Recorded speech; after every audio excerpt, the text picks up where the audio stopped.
ডিসেম্বরে মূল্যস্ফীতি 7% নামিয়ে আনতে চায় বাংলাদেশ ব্যাংক। এজন্য ভোগ্যপণ্যে আমদানিতে থাকছে না বিধিনিষেধ। এলসি সহজ করতে ব্যাংকগুলোকে নির্দেশনা দেওয়া হয়েছে। আগস্টে সার্বিক মূল্যস্ফীতি 8.29% থাকলেও খাদ্য মূল্যস্ফীতি ছিল 7.6%। খাদ্য মূল্যস্ফীতি আরও কমিয়ে আনার লক্ষ্যে এবার এলসি সহজ করা হচ্ছে। ভোগ্যপণ্য সরবরাহ করে বাজার স্বাভাবিক রাখতে চায় বাংলাদেশ ব্যাংক। এলসি খোলায় কোনো ধরনের বিধিনিষেধ থাকবে না।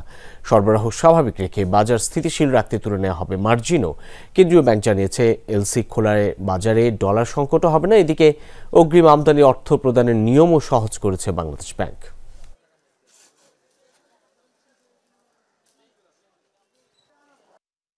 এলসি খোলার ক্ষেত্রে আপনাদের কোনো বিধিনিষেধ আরোপ করা নেই।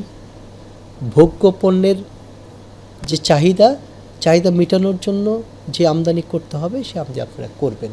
ব্যাংক আপনাদেরকে সেই সহযোগিতা করবে। এই ব্যাপারে ব্যাংকগুলোকে নির্দেশনা দেওয়া আছে। আমদানি ব্যয় নির্বাহের জন্য কেন্দ্রীয় ব্যাংক থেকে কোনো ডলার সহায়তা করারও প্রয়োজন নেই এই মুহূর্তে, কারণ অধিকাংশ ব্যাংকে এখন ডলারের প্রাচুর্য রয়েছে।